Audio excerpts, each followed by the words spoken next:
तो आज पढ़ते हैं सार्ंग आज हम नीन को पढ़ेंगे। चाप आ जाएगा बीच में, समापन ती से हो जाएगा। स्त्री प्रत्यय प्रकरण का यह अंतिम पाठ है। लगभग 4 सूत्र हैं, इन्हें हम पढ़ लेंगे। कल क्या पढ़ा था आपने? कौन प्रत्यय पढ़ा था? ऊंग पढ़ा था ना। ऊंग को तो पहचानना बहुत सरल है ना। सूत्र भी बहुत कम है, कुछ बस विशेष बातों को जो उसमें बताई ध्यान रखना। बस उसमें ध्यान रखना कि किस सूत्र का उदाहरण कौन है, इतने से भी आपका काम चल जाएगा। ठीक है, चलो। ये सूत्र नीन प्रत्यय विधायक सूत्र है, इकलौता सूत्र है ये नीन प्रत्यय विधायक सूत्र है। सार्ंग रवाद्ययोः नीन। इस सूत्र में 3 पद बताते हैं। सार्ंग रवादि, ये जो है लुप्त पंचम्यंत पद है। अपनी किताबिया देख आया, ये पंचम्यंत पद है अथवा षष्ठ्यंत भी हो सकता है। ठीक है, लिखा है उसमें। और नीन ये प्रथमांत पद है। इसमें अनुवृत्ति आ रही है अतः की है, और उसमें जाति की, इनकी अनुवृत्ति आ रही है। तो अर्थ ऐसे कर लेना इनका, सार्ंग रवादे और अयो यो अकारः तदंताच, माने 2 से नीन प्रत्यय करता है। सबसे पहला है सार्ंग रवादी, वो शब्द सार्ंग रवादी गण में पढ़ा गया हो, पहली शर्त है इसकी। सार्ंग रवादी गण इसमें न हो। सार्ंग रवादी गण क्या है? तत्वबोधिनी में थोड़ा ऊपर कुछ शब्द दे दिए हैं, देख लेना। ठीक है ना, 5-6 शब्द हैं। सार्ंग रवादी गण में पढ़ा गया शब्द हो, अथवा दूसरी शर्त है अयो यो अकारः, अया प्रत्यय का जो आकार, ऐसा कोई तदंत प्रातिपदिक। पर ये दोनों जातिवाची न होने चाहिए, जातिवाचक। तो उनसे नीन से आप उससे नीन प्रत्यय कर लेना चाहिए। उदाहरण देखिए, पहला उदाहरण है सार्ंग रवि। तो चलिए, पहला उदाहरण जो इन्होंने दिया है सार्ंग रवादी गण पठित का दिया है। दूसरा अयो यो अकारः तदंता, उसका उदाहरण वैदी दिया है मूल में। 2 उदाहरण है, क्योंकि इन दोनों 2 ही ऐसे प्रातिपदिक बताए जिनसे ये होना है। तो चलिए इनको बना के देखते हैं। विग्रह आपकी व्युत्पत्ति वगैरह इसकी ऐसे दी है। एक श्रृंगरु नाम का व्यक्ति है। पहले ऐसे नाम होते थे। एक का नाम है क्या? श्रृंगरु। लिख देते हैं, ये बाल मनोरमाकार ने लिखा है। श्रृंगरोह अपत्यम स्त्री, श्रृंगरु नाम का व्यक्ति है। तो श्रृंगरु की अपत्य स्त्री को कहना है ना, अपत्यम स्त्री। इस अर्थ में क्या ले आओ? श्रृंगरु शब्द से अण कर लो। अण किस अर्थ में हुआ? अपत्य अर्थ में। अपत्य अर्थ में अण का बचेगा अ, अण प्रत्यय के परे रहते आदि एच को वृद्धि कर दो, ये हो जाएगा वृद्धि, री को आर हो जाएगी। तो स्थिति हो जाएगी श्रृंग, एक ग और होना चाहिए, रे छूट गया है। हाँ, ये श्रृंगरु, ये नाम था उसका। तो श्रृंगरु ये फर्स्ट पीढ़ी का व्यक्ति है, उसकी अपत्य संतान, और वो स्त्री में कहना है। तो ये बन जाएगा तेरा सार्ंग, सार्ंगरु। वृद्धि करने के बाद क्या स्थिति हो जाएगी?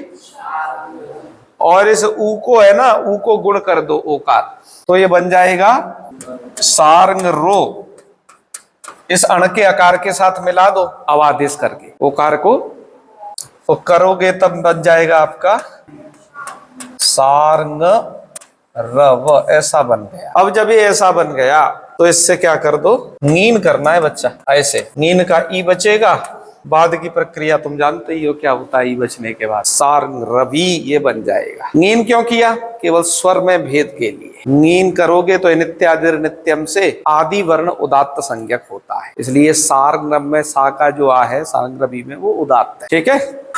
दूसरा उदाहरण है वैदी। ये तो सार्ंगवादी गण में पठित है, अगला वाला सार्ंगवादी गण में पठित नहीं है। उसको तो अयो यो अकारः तदंता, वो अय प्रत्यांत, अय प्रत्यय उसके अंत में है, ऐसे आकार से बना हुआ शब्द है। ये कहीं कहीं तो ब लिखा है, यहाँ इस बात को ध्यान देंगे। कहीं कहीं तो ये वैदी ऐसा लिखा है, लेकिन बहुत सारे टीकाकारों का ये मत है, ये वस्तुतः वैदी होना चाहिए, ये वकार होना चाहिए। हालांकि आपकी सभी किताबों में ऐसा है, लेकिन दाधिमत संस्करण में इसे वकार ही लिखा, वही। और ये त्रिपाठी जी तो स्पेशल कह रहे हैं कि वैदस्य इति उचितम प्रतिभाति, यहाँ पर वैदस्य ऐसा लिखना चाहिए था, तो जिससे ये वैदी बनेगा। बकार नहीं बल्कि वकार है। ये साक्ष्य इसमें इन्होंने लिखे हैं, उन्हें तुम पढ़ सकते हो, जैसे शंकरलाल त्रिपाठी जी ने लिखा है ये।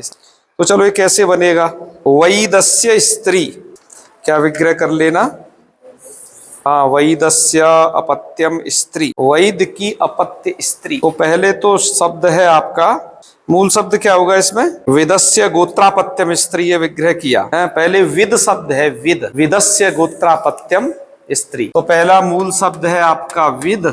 इस विद से क्या किया? विदस्य गोत्रापत्यम स्त्री इस अर्थ में अनृष्यानंतर्ये विदादिभ्यो अय, इस सूत्र के द्वारा यहाँ पर अय प्रत्यय कर लिया। तो यहाँ अण नहीं है, जैसे यहाँ तो ये अण था ना, यहाँ पर है आपका अय प्रत्यय। आदि एच को वृद्धि कर लेना, वैद के दकार उत्तरवर्ती अकार का लोप हो जाएगा, ठीक है, और ये वाला आकार बचेगा, ये इसमें मिल जाएगा, फिर वैद ऐसा बन जाएगा। इससे अयो यो आकार, ये दा में अब आ है जो, वो अय प्रत्यय का आकार बचा है। तो अयो यो आकारस तदंताच्च, तदंत प्रातिपदिक से, और जातिवाची है ये सब, मतलब पुम्यो लक्षण नहीं प्रत्यय हो रहे बल्कि जातिवाचक हो रहे हैं, उस जाति की स्त्री है ना। विद का अपत्य। जाति कैसे है यहाँ पर? गोत्रंच चरणई सह के कारण जो गोत्र संज्ञक होते हैं वो जातिवाचक माने जाते, ठीक है। ऐसे जाति के लक्षण बताए थे ना, तो इसलिए ये ङीन प्रत्यय करके रूप बन जाएगा क्या?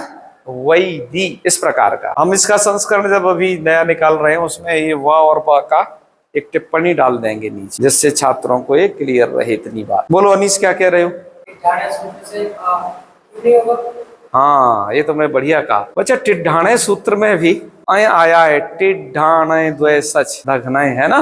तत्वोधनिकार ने यहाँ पर एक बात लिखी है, वो लिख रहे हैं श्रृंगरुहु शब्दात अपत्ये अण आदि वृद्धि और गुण, और यहाँ पर टिड्ढाणे इति ङीप प्राप्ते, टिड्ढाणे से ङीप प्राप्त होगा, उसको बाध करके परत्वात जाते इति ङीसी प्राप्ते, जाते रस्त्री विषयादि उपधात से ङीस प्राप्त है, उसको भी बाध करके ङीन का विधान यहाँ पर किया है, ठीक है, पहली बात। दूसरी बात यह है कि अय का आकार जहां रहेगा और जातिवाचक में, ध्यान देना, जहां जातिवाचक है वहां तो आप ङीन करो, और जातिवाचक के अलावा यदि पुंयोग लक्षण है कुछ इस प्रकार का, तब आप टिड्ढाणे से कर सकते हो।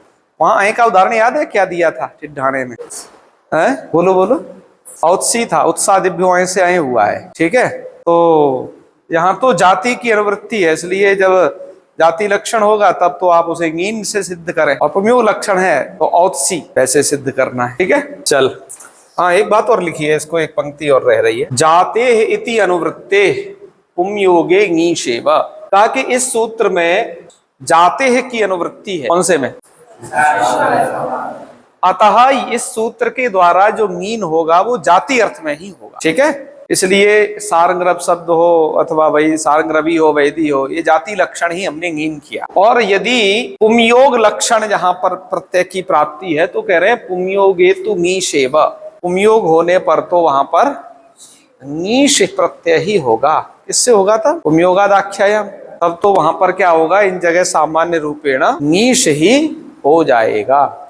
समझ गए? साधारण रूल ये बताया, पर इसका उन्होंने उदाहरण नहीं दिया कि कौन सी जगह ऐसा है। बालमनुमाकार ने एक उदाहरण दिया है, सूरसैनी है, उन्होंने कहा अया अकारस्य विशेषण, अया तदकारस्य लोग जाति लक्षण ङी से व न तु ङीन, तो जाति लक्षण या ङी से ही हो गया, ङीन नहीं हुआ, ऐसा एक उदाहरण दिया है। और बालमनुमाकार के सूरसैनी देने से ऐसा लगता है कदाचित ये उदाहरण मूल में रहा हो पहले, अब नहीं है, अब तो केवल पंक्ति पंक्ति रह गई है ना। तो एक प्रत्य उदाहरण सूरसैनी में ङीस का दिया जा सकता था, ये हमने देखा। चलो इसके बाद एक और चर्चा, निरी नरयो वृद्धिश्चेति, ठीक है, ये क्या है? उसके सामने लिख दिया है गणसूत्रम ठीक है। निरी शब्द से और नर शब्द से, दो शब्द हैं, इनसे नारी बनता है।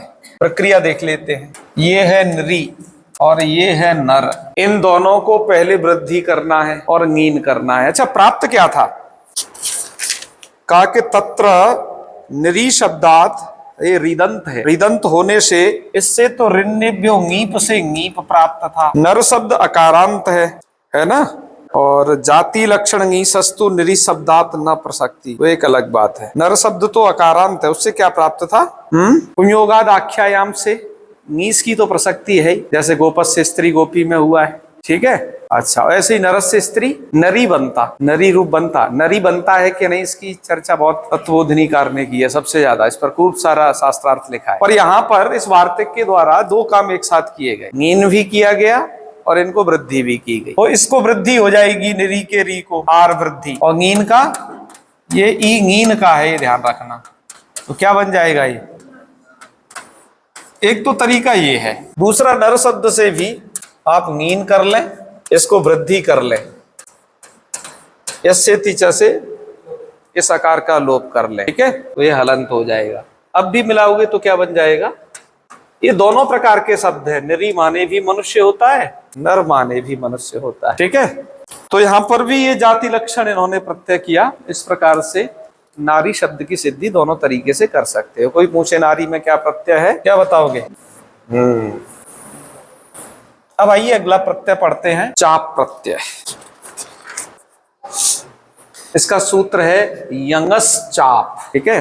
सूत्र का अर्थ होता है यंगंतात स्त्रियाम चाप स्यात्। यंगंत कोई यंग प्रत्यय से बना हुआ शब्द हो, वो क्या कहलाएगा? यंगंत। यंगंत स्त्रियाम, यंगंत से स्त्रीत्व की विवक्षा में चाप प्रत्यय हो जाता है। ताकि यंग से क्या क्या लिया जाएगा बताते हैं उसे। यंग इति यंग श्यंगो हो सामान्य ग्रहणम, अर्थात यंग से दो प्रत्यय गृहीत होंगे। कौन कौन? यंग, ये वाला यंग और श्यंग। तो उदाहरण देख लो एक एक करके। आम बष्ठ्याहा, पहला वाला उदाहरण यंग क्या है, दूसरा वाला श्यंग क्या है, और दोनों से हो जाएगा चाप प्रत्यय। चलो एक करके देखते हैं, है ना। सिद्धि बहुत सामान्य है। अम्बष्ठ नाम का एक कोई व्यक्ति हुआ या राजा हुआ, अम्बष्ठ ये उसका नाम था। उस अम्बष्ठ का अपत्य, अम्बष्ठस्य अपत्यम, इस अर्थ में अपत्यम और स्त्री और जोड़ लेना है। वृद्धे कौशलात यंग, एक सूत्र है ये, इससे यंग प्रत्यय कर दिया, स्थिति हो जाएगी अम्बष्ठ यंग, ऐसा बचेगा, ठीक है। अब यहां पर ये प्रत्यय ईत है, यंग का बचता है यह, आदि एच को हो जाती है वृद्धि, तो आम बष्ठ ऐसी स्थिति होती है, ठीक है। और वो तद्धित का प्रत्यय है, इस ठा के आकार का हो जाता है लोप, तो आम बष्ठ्य, ऐसा ऐसे मिलाओ जो है, क्या बन गया ये? आम बष्ठ्य। ऐसे कर देने से पूर्व वाला जो वर्ण है वो हल माना जाता है। या तो उसे ऐसे लिख दो, हा हलंत करके, या को अलग से सेपरेट, या फिर उसे थोड़ा ऐसे घुमा के लिख दो, उससे क्या होता है, पहले वाले में अच नहीं है ये पता चलता है। तो हमने आम्बष्ठ लिख दिया। आम्बष्ठ शब्द यंग प्रत्यय से बना हुआ है। तो सूत्र जो कहता है यंगंतात स्त्रियाम चाप स्यात्। अब स्त्रीत्व की विवक्षा होने से इससे कर दिया चाप प्रत्यय।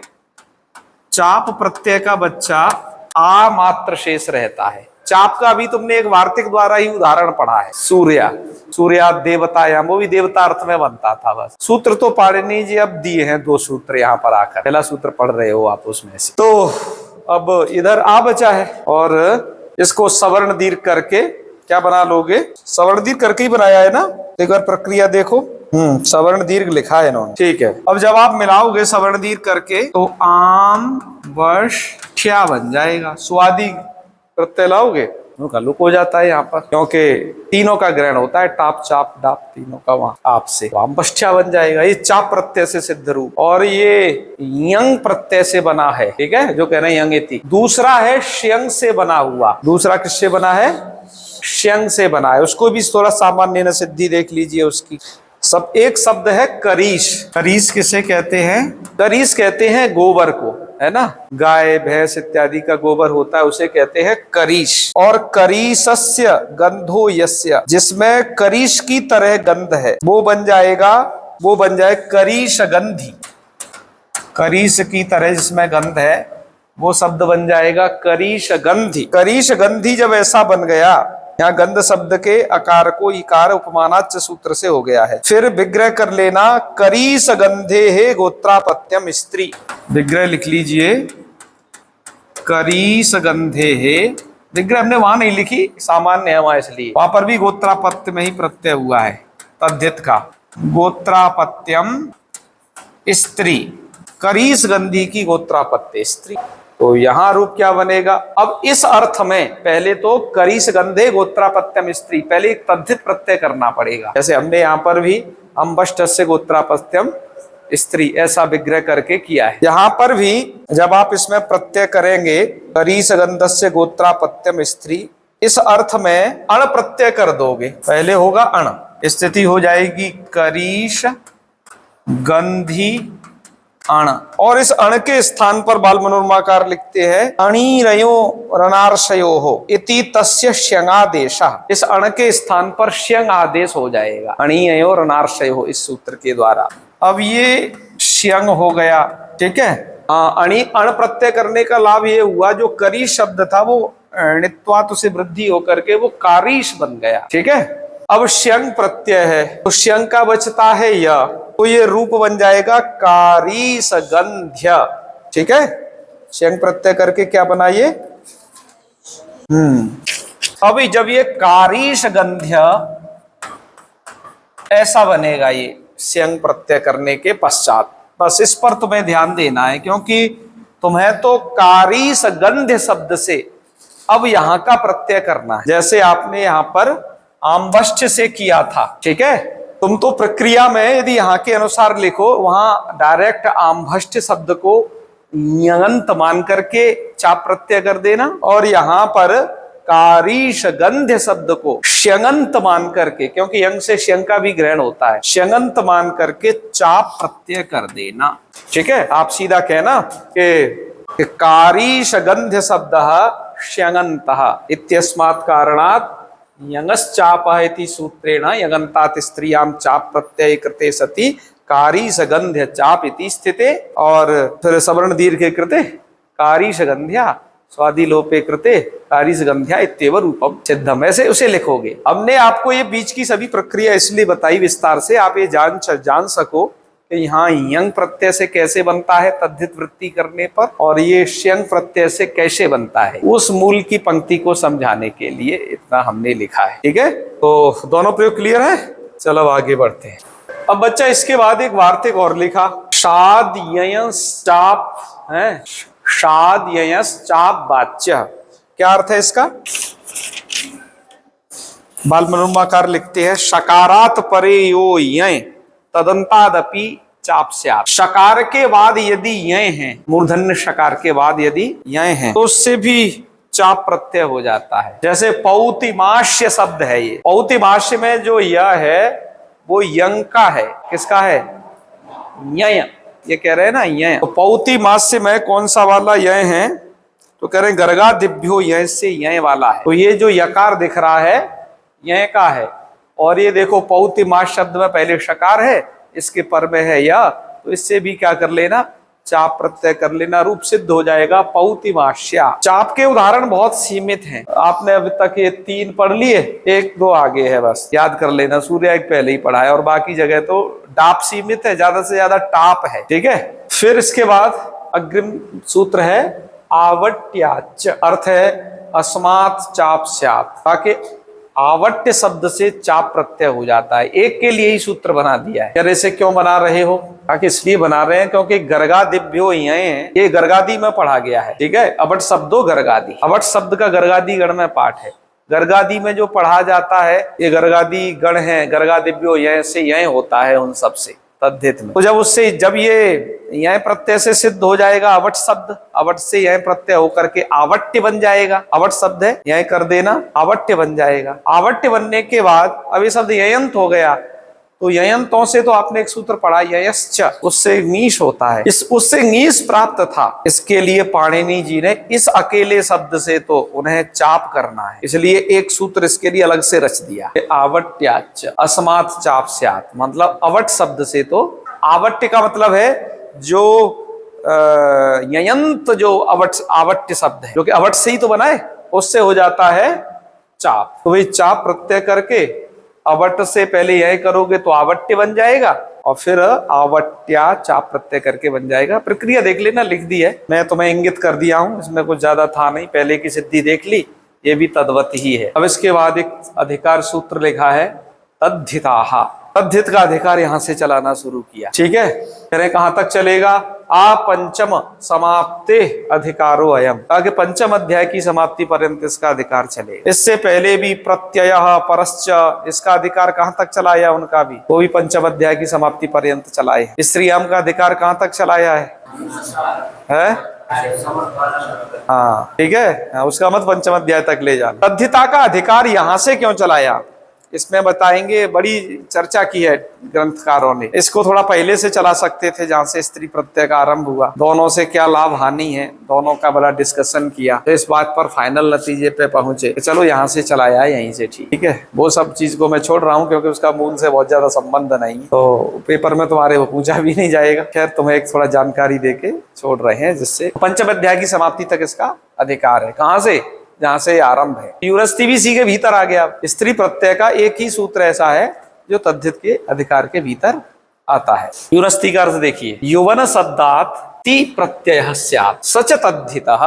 अब ये तद्धितः हो गया क्योंकि उसका अधिकार। यौवन शब्द से ति प्रत्यय होता है और वो जो तद्धित संज्ञक होता है। आगे लिख रहे हैं कि इसकी तद्धित संज्ञा क्यों की? युवती में जो ती प्रत्यय है उसकी तद्धित संज्ञा क्यों कर रहे हो? ताकि सुआदि उत्पत्ति आराम से हो जाए, तद्धितांत मान के प्रातिपदिक संज्ञा हो जाएगी। क्योंकि ती प्रत्यय ना तो ङयंत है ना अवंत है। ध्यान रखो, हमें ऐसी स्थिति से ऊंग प्रत्यय में गुजरना पड़ा था। ऊंग प्रत्यय ना ङयंत था ना अवंत था, प्रातिपदिक भी था नहीं, क्योंकि प्रातिपदिक और ऊंग प्रत्यय दोनों मिल गए थे। जैसे कुरु ये प्रातिपदिक था, उसे ऊंग प्रत्यय जोड़ दिया, बन गया कुरु। अब ये कुछ भी नहीं था, ठीक है, क्योंकि वो तो मिलित रूप है?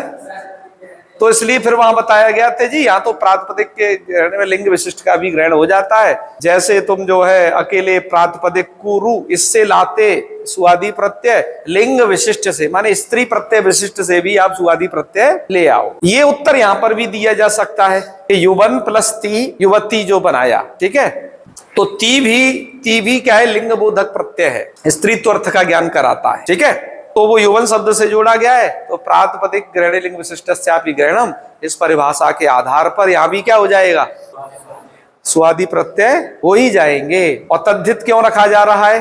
कि वो तद्धितांत मान करके, युवती पूरा तद्धितांत मान करके प्रातिपदिक संज्ञक हो, तो केवल प्रातिपदिकात से ही काम चल जाए इस तरीके से। उसके लिए कह दिया लिंग विशिष्ट परिभाषा सिद्धे, लिंग विशिष्ट परिभाषा के द्वारा ही युवती से सिद्धे मतलब सुआदि प्रत्यय सिद्ध थे। सिद्धे से ही लगा ना है, युवती से सुआदि प्रत्यय सिद्ध थे। तद्धिताधिकार उत्तरार्था, तद्धित का जो अधिकार है वो तो उत्तर सूत्रों के लिए है। अब इसके बाद के जो आएंगे इसके लिए आवश्यक नहीं पड़ेगा, क्योंकि सभी स्त्री प्रत्ययों में नीप ङीस ङीन आप चाप डाप ये तो सीधे सीधे पढ़ दिए गए हैं ज्ञाप प्रातिपदिकात में, और जो नहीं पढ़े गए हैं वो लिंग विशिष्ट परिभाषा के द्वारा प्रातिपदिकात के माध्यम से स्वादि उत्पत्ति उनसे हो जाएगी। तो चल, रूप दिया है युवती, कैसे बनाया है? यौवन शब्द से कुछ छूटा तो नहीं रे? सार्कराक्ष्या पौतिमास्या, सार्कराक्ष्या छूट गया क्या है? इसमें छूट गया है। अरे हाँ, ये जोड़ लेंगे हम। मुझे लगता है कि इसमें वो आ नहीं पाया है। ये यंगस चाप के बाद का एक वार्तिक छूटा है। हम सोचे कि ये तो हमने कभी पढ़ा है, आया ही नहीं। एक यंगस चाप सूत्र पढ़ा था हमने इधर, ये रहा। तो इसमें पौतिमास्या तो एक उदाहरण दे दिया था हमने, एक उदाहरण छूट गया इसमें से, सार्कराक्ष्या। तो वो भी शकार से परे वहां पर यह प्रत्यय है, ठीक है, तो वो भी एक उदाहरण इसमें आप लिख लेना, सार्कराक्ष्या। इससे पहले आ जाएगा वो, पौतिमास्या से पहले आपकी पुस्तकों में है, हम इसमें लिख नहीं पाए, जोड़ देंगे इसे। चल, अब तो इसके बाद आ जाए यूनस्ती पर, सीधा इसकी सिद्धि करते हैं। तो युवन शब्द नकारांत है बच्चा, ठीक है।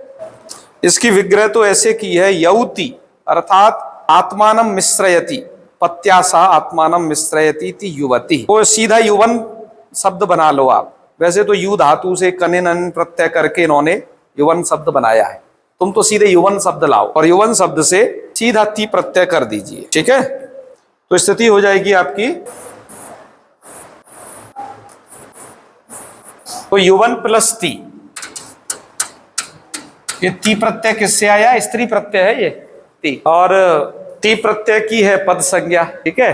तो नकार का जो है नलोपा प्रातिपदिकांत से ती के परे रहते पूर्व की पद संज्ञा है, तो नलोपा प्रातिपदिकांत से नकार का लोप हो जाएगा, तो बन जाएगा युवती। लिंग विशिष्ट परिभाषा के द्वारा यहाँ पर भी सुआदि कार्य कर लेना। यहाँ पर सु का लोपोप कुछ नहीं होता है, यहाँ पर रहता है। एक तो ऊंग प्रत्यय में बचा रहता है, एक ती प्रत्यय में भी सुनाई देगा। रूप क्या बन जाएगा? युवती। जान गए?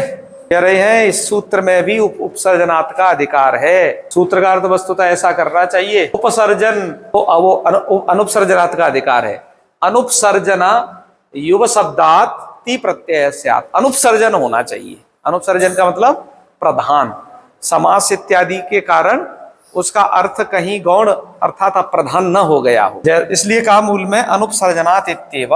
ये जो ती प्रत्यय है अनुपसर्जन युवन शब्द से ही होगा। जैसे कहाँ नहीं होगा, अगर यहाँ उपसर्जन हो जाएगा। जैसे उदाहरण, बहवो युवानो यस्याम, बहुत सारे युवान माने युवा लोग हैं, यस्याम, यस्याम अन्य पदार्थ है माने नगर्याम, जिस नगरी में बहुत सारे लोग हैं उस नगरी को हम बहुयुवती नहीं बोलेंगे, केवल बहुयुवा यही बोलेंगे। क्यों? बहु शब्द का युवन शब्द के साथ समास हुआ तो उसका अर्थ उपसर्जन हो गया, अनुपसर्जन नहीं रहा। अब उसका अर्थ ये नगरी निकल के आ गया, वहां पर युवती शब्द के युवन शब्द के अर्थ की प्रधानता नहीं रही। इस कारण से यहाँ पर बहुयुवा यही बनेगा।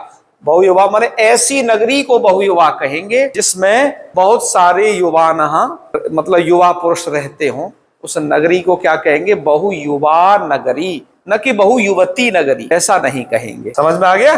कोई कहा कि भैया ठीक है तुमने ये युवती तो बना लिया, पर हमें एक शब्द और मिलता है संस्कृत वाङ्मय में, ये युवती दीर्घ ईकार वाला, ये कैसे बनेगा? ठीक है, ये कैसे बनेगा? तो उसका तरीका बता रहे हैं। युवती युवती इति तु, ये युवती जो ऐसा दीर्घ मिलता है प्रयोग, वहां तो क्या करो? यौते सत्रंतात, कह रहे हैं यौते मतलब एक धातु है यू धातु, एक धातु है यू धातु, यू मिश्रणा मिश्रणयो हो, अदादिगण का धातु है। इससे क्या करो? सत्रंतात, इससे सत्री प्रत्यय से बनाओ इसे। तो वो कैसे बनता है? सबसे पहले तो लट आता है और लट के स्थान पर लटह सत्री सानचा से, इससे यू धातु से सत्री प्रत्यय हो जाता है। सत्री का बचता है अत, तो यू अत ये स्थिति रहती है। यहाँ पर सप प्रत्यय भी होता है क्योंकि अभी धातु वाला कार्य चल रहा है, धातुओं में जैसे होता है। इस सप प्रत्यय का धातु अदादिगण की है तो लुक हो जाता है। अब इस ऊ के बाद है अ, तो यहाँ पर हो जाता है फिर ऊ को उबंग आदेश, अचिष्यनु धातु भ्रुवा यभोरियंग उबगौ, इस सूत्र के द्वारा। तो ऊ को उबंग होता है का मतलब ये स्थिति होती है, ऊ को उबंग का मतलब यू व अत, ठीक है। और फाइनली ये बन जाता है युवत। अब युवत शब्द जो है आपका सत्री में री है जिसकी संज्ञा हुई थी, अब युवत शब्द उगित हो गया। युवत शब्द जो कैसा हो गया? उगित होने से यहाँ पर उगितस्य सूत्र से नीप कर लेना तो दीर्घ ईकार की भी आपको प्राप्ति हो जाएगी ये वाले रूप की। इसलिए कहा युवती यदि आपको मिला दिखाई दे वहां पर तो यऊते है माने यू धातु के से सत्री प्रत्यय करने पर और सत्री प्रत्यांत से फिर नीपी बोध्यम, उसे नीप कर लेना, नीपी प्रत्यय कृते सती बोध्यम माने युवती इति रूपम बोध्यम। जान गए भैया? अब ये यात्रा अजा शब्द से शुरू हुई थी और युवती पर आकर के समाप्त हुई है। तो एक ये पूरा प्रकरण हम लोगों ने पढ़ लिया है। इसे कहते हैं पशुत्व से कहां तक की यात्रा? मनुष्य तक, मनुष्यत्व की यात्रा, ठीक है। ये बताता है। शास्त्र बड़ा गहन होता है, कुछ इसमें दो चार बात इधर उधर हो गई हो, हमारे बोलने में कुछ है, कुछ बात ऐसी हो गई हो जो शास्त्रान्वित ना हो, तो एक बार उन्हें शास्त्र पढ़ के ही समझ लीजिएगा या फिर उन चीजों को हमसे ही साक्षात पूछ लीजिएगा। कभी कभार बुद्धि के भ्रमित हो जाने से मुंह से कुछ का कुछ वस्तु निकल जाता है। दूसरी बात, मैंने इस पाठ को केवल मूल की दृष्टि से पढ़ाया तो काफी जगह मुझे संक्षेपीकरण भी करना पड़ा है, कुछ जगह मूल को ही अच्छे से समझाने के लिए कहीं कहीं पर हमने विस्तारीकरण भी किया था। यह पाठ आप सभी छात्रों को समर्पित है जिनके माध्यम से रिकॉर्डिंग हुआ। तो इस वर्ष का ये जो है शास्त्री फर्स्ट ईयर का बैच 2025, ठीक है, अब ये यहीं पर पूरा होता है। अगले वर्ष आपसे फिर मिलेंगे किसी एक नए पाठ के साथ।